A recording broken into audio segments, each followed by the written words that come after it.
Welcome to Midsummer Scream. Universal Studios Hollywood is just about ready to unleash the terrors of its 2022 event on fans in the weeks ahead.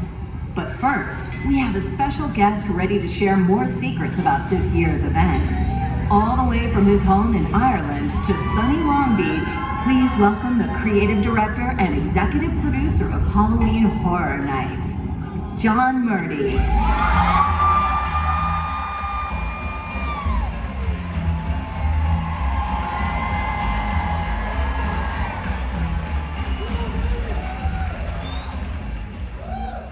Hello. Hello, you lovely people. How you guys doing today? I'm John Murdy, creative director, executive producer of Halloween Horror Nights at Universal Studios Hollywood. And the first thing I want to say is thank you. Thank all you guys. Oh, now I can see you. Cool. There's a lot of you. We had 2020. Everything. It hurt me more than it hurt you. I don't know, that might not be true. It hurt you guys really bad, didn't it? But then we were able to come back last year, and boy, did we come back. So thank you so much. Thank you, thank you, thank you. And I feel like I owe you something, right? Feel like I owe you something. You know this is my phrase. I didn't write this is Shakespeare, in case you were wondering. It's from Macbeth. By the pricking of my thumb, something wicked this way comes. How about an announcement right out of the gate? Let's go. All right.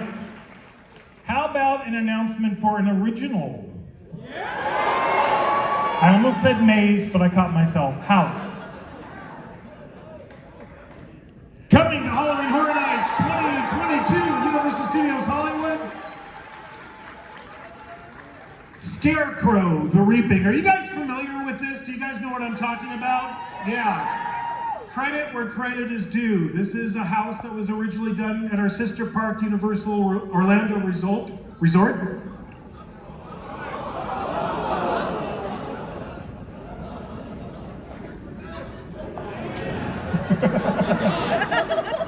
And thank you very much. I'll see you guys later. Now, I can't be doing that because I'm not pushing a button. Are we cool? I don't have to get a priest or anything? Okay, it only goes downhill from here, guys. All right. And don't drop the clicker. That's the other thing you got to do. What excited me about... Give me a break. I just flew 11 hours. I don't even know what time zone I'm on. Woke up at 4 in the morning. Seriously, woke up at 4 in the morning, wide awake. And I was like, okay, the show is at 5. So I started dusting my monsters in my monster room at 4 in the morning. I was like, well... could dust the monsters. I guess I could do that. So what excites me about this particular house is that we get to do history, okay? So the first part of this presentation is gonna be a history lesson. Is that okay with you? I didn't expect that enthusiastic a response, but no, I'm a big history nerd, and what really excited me about Scarecrow was the setting and where it takes place, which is the Dust Bowl of the 1930s. Anybody familiar with the Dust Bowl? Give it up for the Dust Bowl! For those of you not familiar with the Dust Bowl, indulge me for a second because I'm going to give you a little history lesson. We Americans, and I'm going to count myself, I live in Europe, I've been in Ireland for 5 years, I'm an American, right? But we believe some crazy stuff, don't we? Okay. So there was this thing called manifest destiny. It was this belief that, we had to not only settle, the original 13 colonies, but we had to go all the way across the entire country, settle the entire land. So in 1862, there was something called the Homestead Act. Check that out. How's that a recall from high school? 1862, Abraham Lincoln came up with this thing called the Homestead Act. And basically what it was is if you wanted free land, 160 acres. You could fill out the paperwork and pay the registration fee, and they would give you free land. And this went on for a long, long time, started in the Civil War, continued afterwards. But what it meant is a whole bunch of people that went west. You see them in the picture next to that 200-foot giant woman striding across the land. They weren't farmers. They had no idea what they were doing, so they didn't know anything about crop rotation or the proper management of the land. So they went west and they started opening farms, and then something else happened. World War I came along. America suddenly became the breadbasket for the world, right? So that means they had to plow up more land and more land. And when I said, we Americans believe some crazy stuff, this is something they actually believed back then. If you plowed the land, the rain will come, right? It was kind of like If You Build It. Another great Universal movie, They Will Come. So they plowed up all this land thinking, well, it's just gonna, the environment will change, it'll start raining, but it didn't happen. In fact, they had a drought. And the area we're talking about is in the South American prairies, so this is kind of the hot spot where you see on that map. All of the land just turned to dust, and as the winds came along, it just blew it all off the land, destroyed thousands and thousands, millions and millions of acres. And these are actual newspaper headlines, and this is all part of the research I do when I'm first starting to work on a house. So you have these things called black rollers or black blizzards. And to me, there's nothing scarier than history. Why is that? Okay, just imagine yourself. Imagine that's your house, okay? You're a farmer, you're waking up on a Saturday or Sunday, and you come outside and you're like, oh, what a beautiful, oh my God! Look at how big that is. Imagine this 200, 300-foot dust cloud is coming at your house. And then when it left this. Honey, I'm gonna get the car and I'm gonna go, oh, never mind. I think I'm gonna hitch up Nettie and we're gonna, oh. Everything was covered in dust. And if that wasn't bad enough, after the dust storm swept all the topsoil off this country, then came, not kidding, the plague of locusts. Millions and millions and millions of locusts descended on the land. Actually, my grandmother grew up in South Dakota around this time, right? And she remembers the plagues of locusts that were coming across the prairies and into the farms in those days. And I remember as a kid, she told me that they were so thick on the windows, it blacked out like all light. Everything went dark. So when I say history is horror, this is what we're talking about. So what did people do? They left. It was the biggest mass migration in US history up to that point. I think it was 3.5 million people just got up, abandoned their houses, and left. These are all famous photographs taken by Dorothea Lange. They're in the Library of Congress. And this is great research for us. So when we're starting working on something like this, we start plowing through all of those pictures, we start studying everything, and it suddenly dawned on me that what we were really doing was an ecological horror story, right? Because horror as a genre, since the beginning of time, it always deals with the existential threats of our time. Do you remember like back in the 1950s when there was all those giant atomic mutated insect movies? Universal made some of them like Tarantula or The Deadly Mantis, or the Warner Brothers film Them. What that was really dealing with was the atom bomb and the fear of the atom bomb. So this is an ecological horror story about a climatic disaster. Now, when I was doing research, I kind of focused on these three images. The image of the scarecrow, that's from Orlando, that's from their house. But I also like the idea of these abandoned farmhouses, and I like the idea of like nature trying to reclaim itself. So that's why you see all the vines crawling up the farmhouse.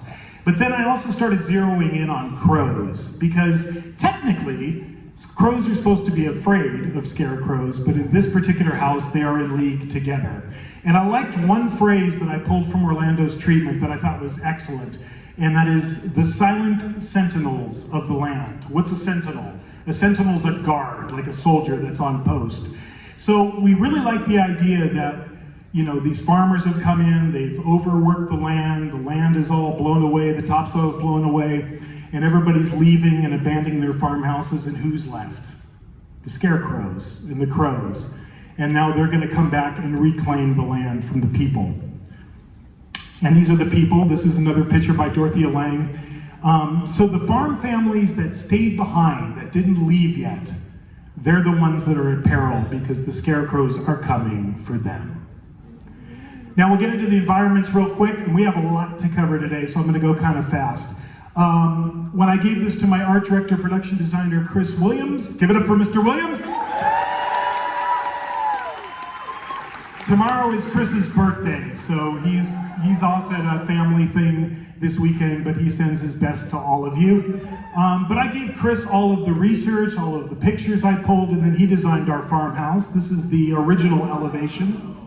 You see all the crows lining the roof, you see the vines overtaking the house, and then we turned that into a color elevation, which looks like this. And then if you're on the parking garage of Curious George, just happened to notice on Twitter that a lot of people take pictures of this particular facade. You can see it being built right now. So we carry that theme through in the beginning of the house as you go inside. The vines are crawling all over the walls. They're actually grabbing things and taking things out of the house. And then we carry it all the way through into the family room where you see the crows. They've all come in through the chimney. And when I was doing research, there was one image that I particularly liked that I gave to Chris, and it's this image. You see this little girl in a kitchen. Back in the 1930s, they didn't have money for wallpaper in these farmhouses. They didn't have money for insulation. So what they used is old newspapers. So I gave that to Chris, and then working with our art department, he started to develop elevations that would work that into it, along with the idea of like makeshift furniture. They didn't have money to go buy nice furniture. They usually went to a junk heap, found some old, pieces that were broken. They'd hammer some boards across it, and that would become your kitchen table. So in Chris's drawing, it looks like this. And then everything had to be self-sufficient. If you were on a farm somewhere in the middle of nowhere, you couldn't go to the grocery store to get groceries. So what they did in those days is they had pantries and a lot of canned goods and goods in jars. So again, I pull all the research, give it to Chris, and he draws it up. And then even like the animals, they would have like a smokehouse on the property where they would butcher their own animals and make their own meat. So we're going to take you through the smokehouse. Now, of course, it'll start out as, pelts hanging on the walls, and eventually it turns into intestines and, skinned people. Because what the scarecrows are doing is they're taking anybody that's left on the land and they're turning them into more scarecrows. So they're building their ranks that way. Then we have to leave the farmhouse. I love this picture when I was doing research of this outhouse. Thought this is a wonderful water spritz opportunity.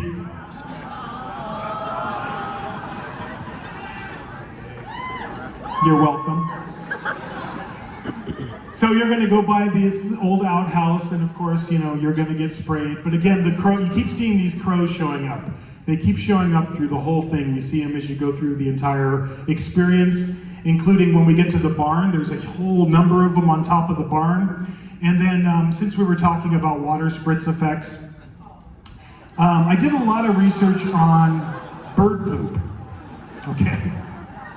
Hours and hours. I think I spent a whole day researching bird poop, because I wanted to get something like this kind of consistency. Why does that come into play here? Because there's a scene in the barn, we call it the rookery. Does anybody know what a rookery is? Okay, yeah, but what is it? It's where crows go. Yeah, that's where crows make their nest. They make their nest in a rookery.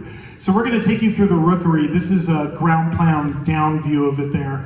It's I'm going to screw this up. It's a dectagonal? It's a 10-sided room. And the crows are all above you. And then all those dark spots, that's their poop. And, just to go one better, they're going to poop on you as you go through the scene. So I've got my special effects guy working on this. It's going to be excellent.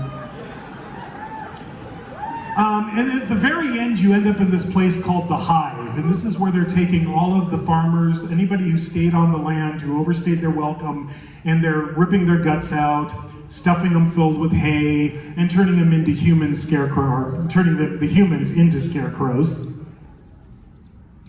And I'm going to run you through the characters real quick. So this is the work of our artist Lucas Colshaw. I think you guys know who that is. He's been our artist since I brought Horror Nights back in 2006. He's been with us every year. If you went through The Bride of Frankenstein Lives last year, Lucas did all those gorgeous illustrations.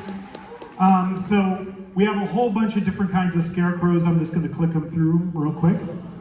These are our baseline scarecrows. And then these are what we call dusty crows. So they're like covered in the topsoil that's blowing all everywhere. They're all chalky looking. And these are the skelecrows.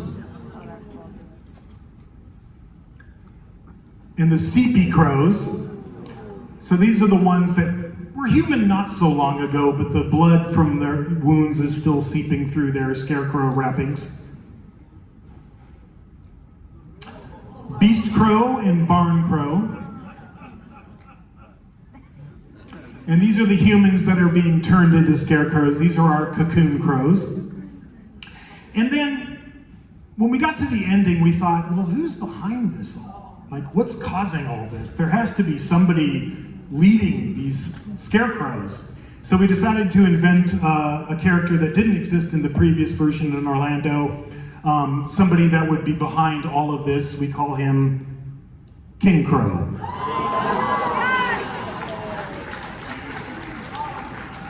I want that coat and that hat. Maybe not the pants, but the hat. So obviously this is a still walker. And he's actually got LED eyes, because all of the crows in this house, they all have red eyes and they all glow red. So this is the man behind everything, and this is a bonus shot that Lucas did. This is just the full cast. And that's Scarecrow.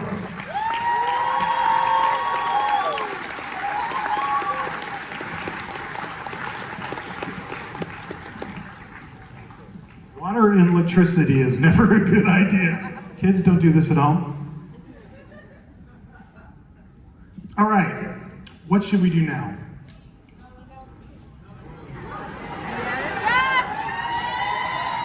Do you want to hear a Hollywood ghost story? Do you want to hear an old Hollywood ghost story? Okay.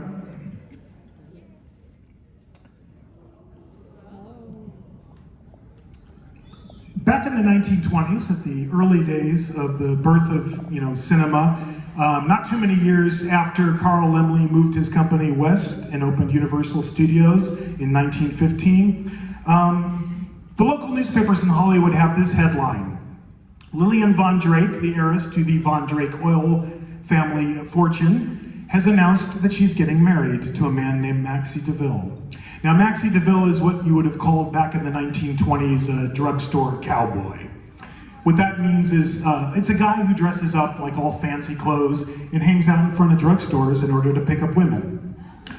In this case, he met Lillian, he swept her off her feet, she falls head over heels in love with him, and they get married, much to the chagrin of her mother, Mildred Von Horn, who is the widow who has the entire oil fortune.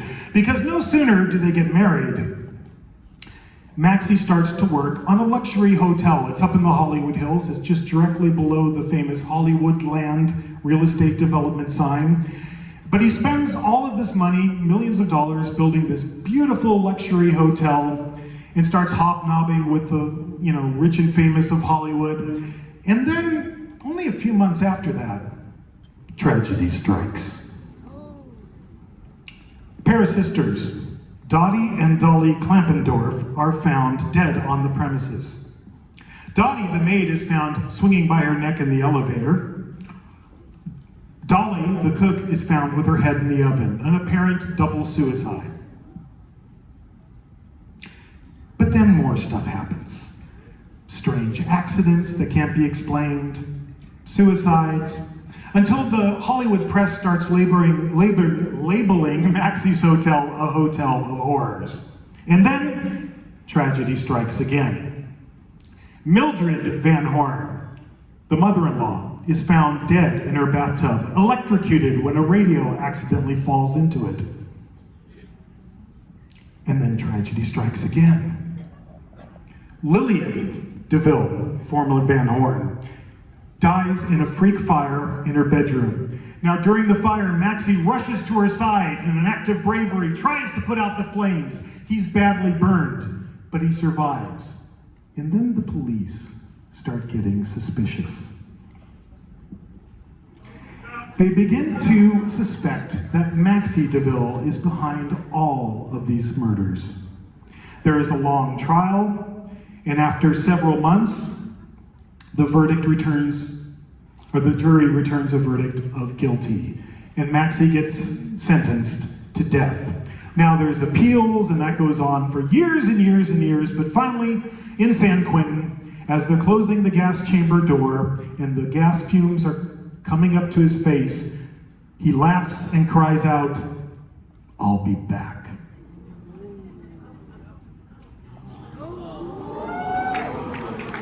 And that's all I'm gonna say. Stay tuned, boys and ghouls. You know what? What would be better than that? How about a surprise special guest? All right. Ladies and gentlemen, please welcome to the stage our good friend at Halloween Horror Nights, Slash.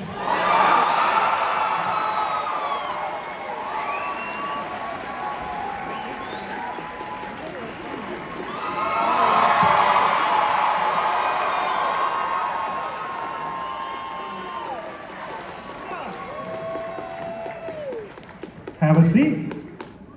Oh, hey. I think they like you. You're pretty good up there. Yeah. Well, you know, I was thinking about this. Slash texted me and he offered to come down and hang out with us today, which I thought was super, super cool and very nice of him. And I was thinking about it and I was like, you're very quickly becoming probably the person we've probably collaborated with the most in the history of Halloween Horror Nights. Do you think? Yeah, it's we've done a lot of these now. So I thought it would be cool just to start at the beginning, if you wouldn't mind. In 2014, do you remember, I'll even back up from there, do you remember the first time you came to Horror Nights? I remember it like it was yesterday. It was the Black Sabbath maze was the Yeah. thing. And I think that's the first time you and I met. And It was, I yeah. was so blown away by this maze and had the best time, and I was very vocal about it, you know, probably more animated than you'd usually see me. Anyway, and so I was hooked on Halloween Horror Nights from that moment on. And I remember that night when we came out of that maze, you said, I'd like to do this. How can we do something together? And so I was like, okay, let me think about that. And then a year later, I sent you the treatment for Clowns 3D. Which was super exciting, because I offered to get involved, but I mean, in what capacity, I didn't know. And he called me up and he goes, yeah, I've got this original maze that we're doing, and would you be interested in doing the music? It's this psycho clown thing. And I wrote something in my mind that second. You wrote it like right away, didn't you? Yeah, literally when you told me that, I had a melody in my head, and that's basically what this is based on. Cool. Well, I brought a lot of goodies today, and we have a lot of ground to cover. So I'm going to play a little sample from this. I think I brought the track of the whole maze, so forgive me, I might have to cut it off a little bit early, but we're going to go back down memory lane and revisit some of the things Slash has done with us in the past, and we're going to share some of the things Slash is doing with us in the future. So here's a little bit of Clowns 3D.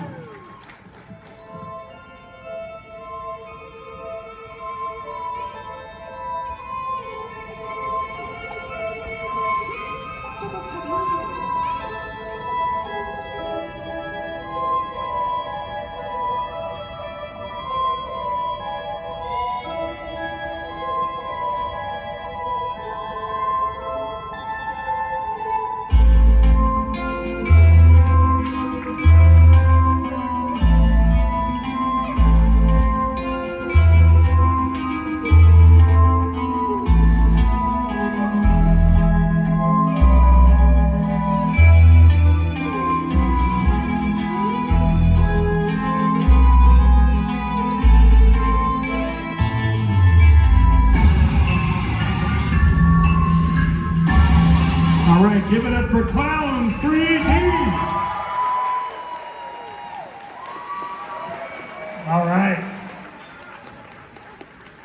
Then a little bit of time went past, about 4 years, and we found out that we were going to be bringing the Universal Monsters to Halloween Horror Nights. And you're the first person I called right after that. Do you remember? What was your reaction when I made that call? Well, it was out of the blue, so I was like, really, really surprised. And you told me what the concept was, and it was just super exciting because, I'm an old school fan of the Universal Monsters. And to get the phone call, hey, do you want to try, because he was really, really polite about it, like seeing if maybe I was busy or whatever it was. He goes, would you be interested? You're in a pretty big band, It's like... But, I mean, all things considered, I was fine time, And so he told me what the concept was, and I was just super ecstatic to get involved with it. And it was a lot of fun to do, and the artwork was amazing. It was very inspiring, so it was easy to come up with a melody that I thought would work for it. Of all the Universal Monsters, do you have a favorite? I'd have to say I'm pretty partial to Frankenstein. It's the tragic, so it would be Frankenstein, then Dracula, then the werewolf, and then the mummy. The mummy, he always. We're going to talk about the mummy. Don't worry, the mummy is getting his due. Speaking of Frankenstein, here's a little sample from Universal Monsters 2018. We Belong Dead.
Cool, give it up for Universal Monsters!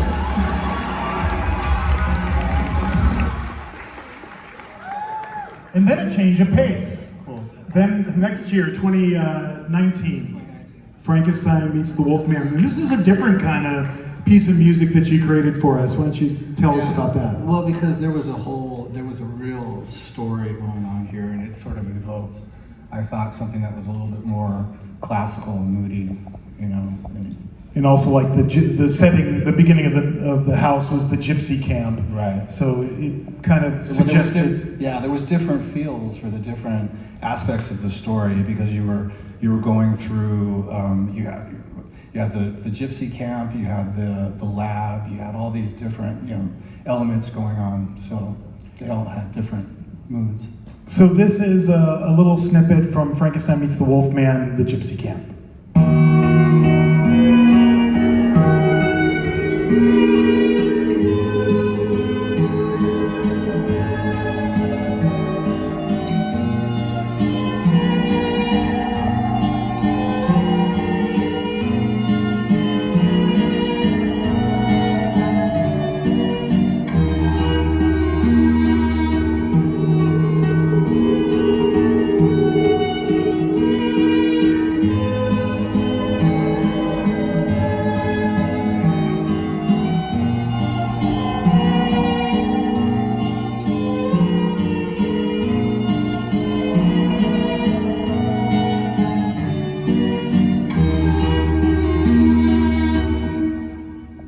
Cool, Frankenstein Meets the Wolfman. And then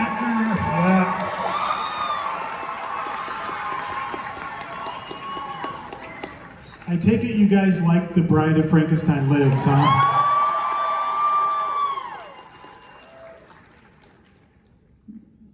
Now, what do you remember about this particular one? Well, I mean, it was cool because it was all female themed, right? I was sort of partial to that idea, you know. And then, I mean, you had this great story of the Bride of Frankenstein trying to revive her mate and having to deal with getting the vampire, what do you call the vampire brides? Yeah, to work with her, and in order to work with her, she had to kick the shit out of him. So it was just a really, really interesting concept, and it was just fun to make up something for it. So, and I know you guys all the time, you guys are like, you know, asking about the music from The Bride. So this is a little snippet from The Bride of Frankenstein Lives.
Awesome. Bride of Frankenstein Lives.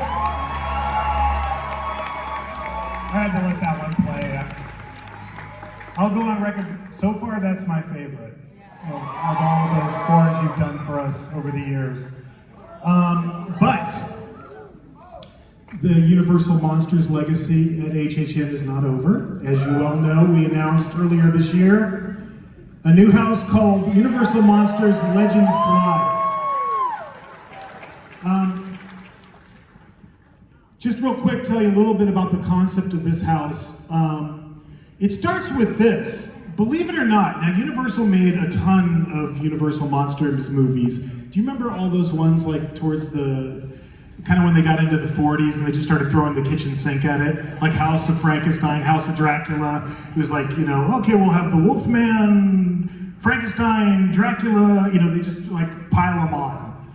Believe it or not, they never did a movie in the original Universal classic monster horror cycle that had Dracula, the Mummy, and the Wolfman. Never happened. So, now it is. So what we did is we partnered with our sister park, Universal Orlando Resort. Our creative teams joined forces to create this overall concept, and we actually did it as kind of a two-parter. So in Orlando, that's like part one of the story. That's going to Egypt for the expedition. And then part two is in Hollywood, which is where it picks up when it comes back to London. So speaking of London, this particular house for Hollywood is set in the Limehouse district. Now you grew up in England, right? Do you know what I'm talking about, the Limehouse? Never been there? It's along the River Thames, but why it's important is when the British Empire was, you know, in its full glory, that was like the equivalent of like Amazon, right? All shipping for the world came in and out of the Thames. Why does this relate to the Universal Monsters? It's because it's already in the story. If you know Dracula from 1931, what does he do? He gets on the Vesta and he travels to England, and then the majority of the film takes place in England. In The Mummy in 1932, the expedition where they're trying to find the mummy is funded by the British Museum. And lastly, in the Wolfman story, of course, that begins at Talbot Castle, which is in the UK, it's in Wales. So we brought all of these characters to London. Now, why are they there? Just for a goof. We just thought it would be funny. Let's just have them all show up at the same place at the same time. No, there always has to be a conflict. So for us, it's this idea of curses. So each of these characters are cursed in a different way. What's Dracula's curse? Well, he can never go out when the sun's up, right? He always has to exist at night. He can never go outside in the daylight. Think of how prolific Dracula would be if he could just go out in the daylight and start biting people. So Dracula is seeking an end to the curse that is on his life. And he's represented in the house by a blood red moon. Then you go to the Mummy. He's an eternal slave. He's cursed for all eternity to be a slave. So he has the harvest moon, the kind of gold moon you see in the middle. And then the Wolfman, his curse is obvious. Every time the moon is full, he turns into a beast and ends up having to kill people that he doesn't want to kill. So all of these characters are searching for an end to this curse. And what it's all tied up with, or what we decided it's all tied up with, is a character named Amun-Ra, sometimes just called Ra. He's like the god of gods in ancient Egypt. And just above his head, that hieroglyph, that's his symbol. So we wanted something to represent him in the house, and we thought of the idea of burial amulets. The Egyptians would bury mummies with amulets that were supposed to help them in the afterlife. So we decided that the mummy needed an amulet of his own, so we designed one. So this is the amulet of Amun-Ra. This is what our mummy character wears. This is what's keeping him alive. This is what's making his heart still pound. It's a special effect and a costume piece. So it's actually got LED technology so that the fire opal in the center of it pulses with his heartbeat throughout the house. And I want one. I've seen the prototype, it's awesome. And here's some new music.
Give it up for Slash. You know, it's funny because like we didn't know if that music would be ready, like if it was gonna make it, because our audio designer's like, you know, working furiously on everything for Horror Nights right now, and I was flying, and I got to like an airport, and I was like, oh, there's music. I got it at the same time. I was like, oh. So that's like the first time I've actually sat down properly and listened to that track. What was it different this time around working on the new house as opposed to, like, did you have a different inspiration or different vibe you wanted to tap into? It's always for some reason, it's always completely different from one to the next. But this one it's such a great idea, right? And it's, again, I was like trying to evoke some sort of you know, for that period, a little bit of a classical kind of thing to it, and also keep it really heavy, you know? So he just put this together from all the stuff that I wrote, you know, and sent him. So I was really impressed how he edited it together. And that's to give credit where credit is due. That is Stacy Quinolti. Yeah, Stacy's not here, but he's dynamite to work with. Stacy oversees all of the audio for Halloween Horror Nights. Now we're like really down to the wire, so I'm going to do this really, really fast, and then we're going to get to a ticket giveaway. All right, real quick. Here's 13 monster Easter eggs you can look for when you're going through Universal Monsters Legends Collide. Starts at the facade. I mentioned that it's a shipping warehouse in the Limehouse district of London. This is my original research image, and then I gave it to Chris, and he came up with this. If you're going down the Starway, and you look to your right, you'll see it. It's in the park right now. Did anybody pick up on this Easter egg? What is the name? Yeah, what is it?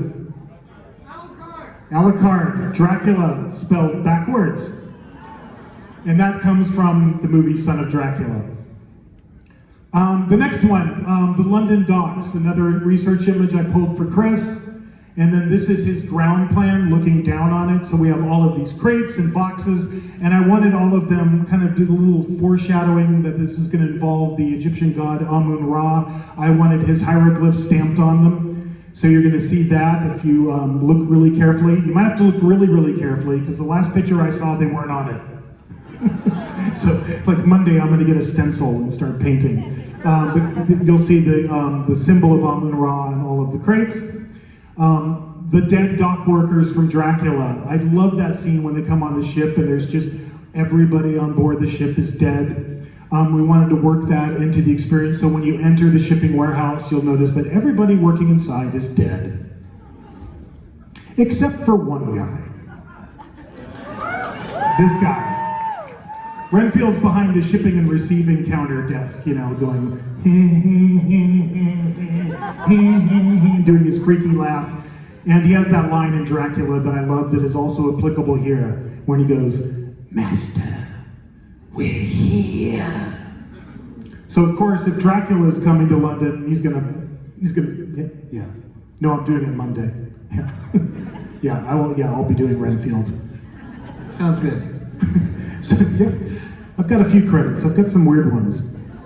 I do Mother Bates too. If you're ever in front of the Psycho House, and Is that you? yeah. I did not know that. Yeah, I probably shouldn't have told you that.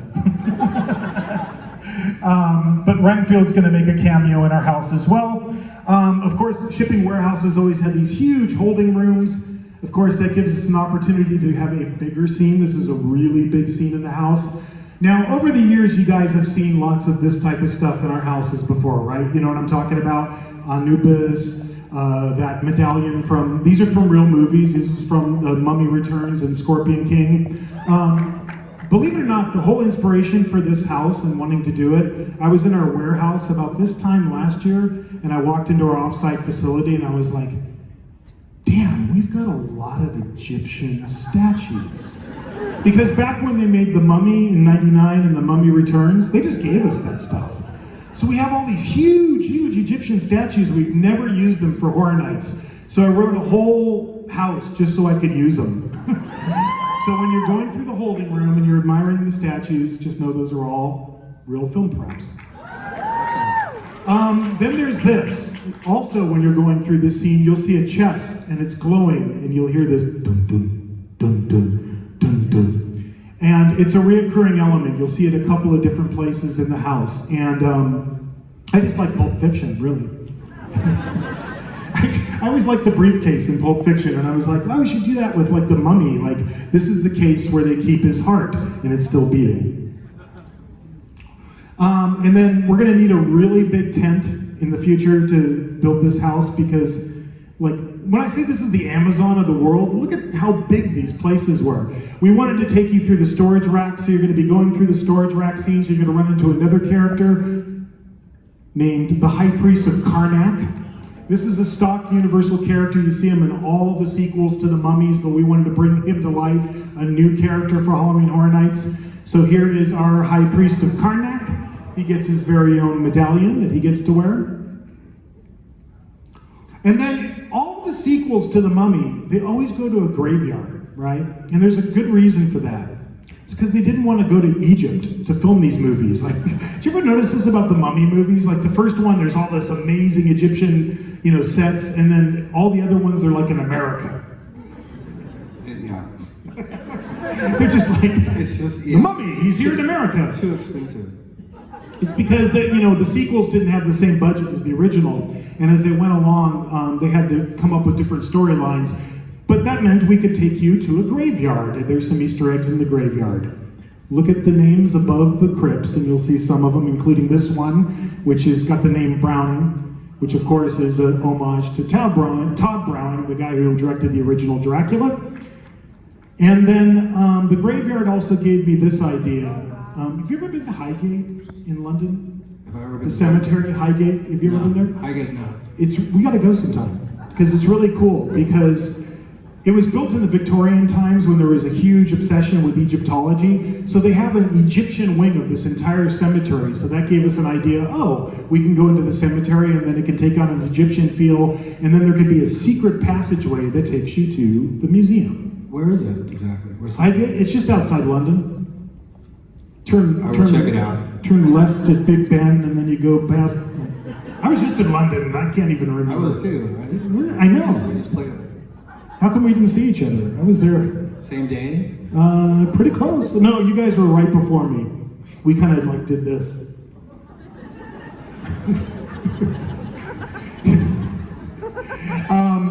So the secret passageway takes you into the curator's office, and there's the glowing chest. And the curator, of course, is dead. And this is Dracula's scene where he comes busting in with Renfield, and he's trying to steal the amulet, but the amulet's gone. What is Dracula doing? He's trying to raise an army like himself to take over the world, like all good vampires. So that means we could get a couple more Easter eggs in, including posters for the Egyptian exhibit they're planning for the museum. And if you look real carefully underneath where it says a public celebration, it says there will be a short address by S. Hudson on Egyptian music. Shit. How much do you know about Egyptian music? How much do I? A little bit. Okay. A little bit. Actually, I wrote some for this, so. So this is a tribute to Slash, of course. Thanks, John.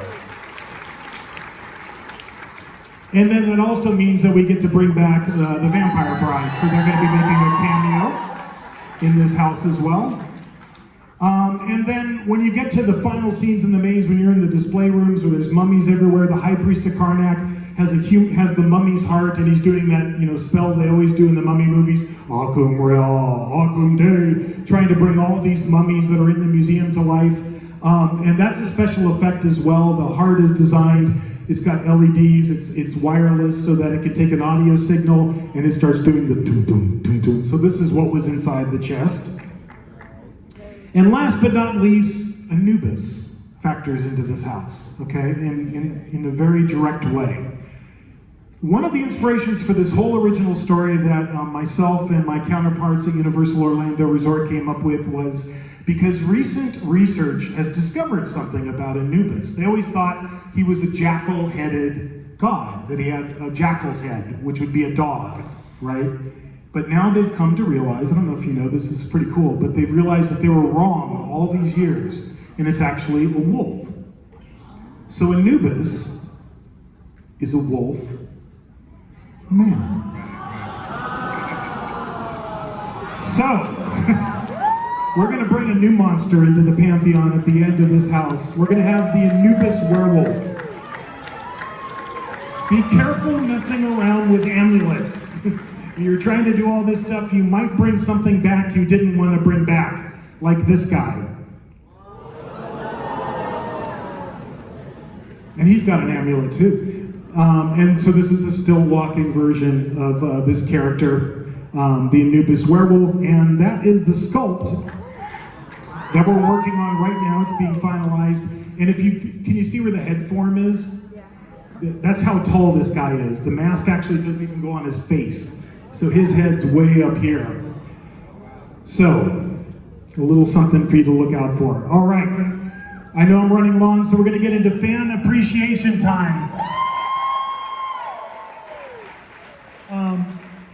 So what we're gonna be giving away is 2 express tickets to Halloween Horror Nights, which allows you to get front of line, and a behind-the-scenes tour with yours truly of a maze or house of my choice. Depending how tired I am, I may walk you all the way down to monsters, I may not. I've had one of those tours. They're pretty entertaining. Do you want another one? Yeah. You want to go check out monsters? Yeah, for sure. Okay, we're gonna do that. You want to go? Let's all go. Let's go now. Let's go get a bus. Okay. So the way this works is I'm going to ask you a question, okay? And you got to raise your hand. If you yell the answer out, I will destroy it, and no one will get the prize. I know I say this joke like every year. Call on one person, and if you're right with this trivia question, you can play 2, and then I'll give you I'll give you 2 maze tours. If you're right, you'll win the express pass and behind the scenes tour of one of our houses. Okay, you guys ready? The question. The question. What is the correct pronunciation of, what the hell is that? I'm sorry, that's not the right question. Just kidding. We'll make it something you can answer. Who did the voice of Sweet Licks in Clowns 3D in Halloween Horror Nights 2014? Make sure you know the answer. Right there in the hat. I don't know, we gotta find out.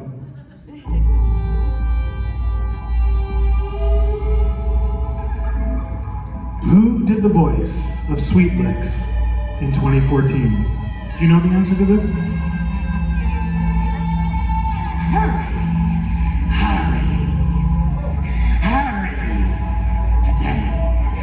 Today only, get your free ice cream with every ticket to Sweet Licks Family Fun Center and Ice Cream Emporium.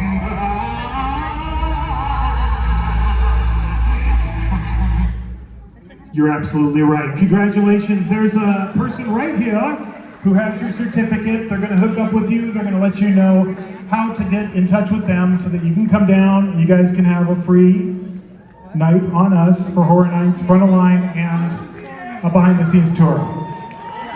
Thank you on behalf of myself and this guy.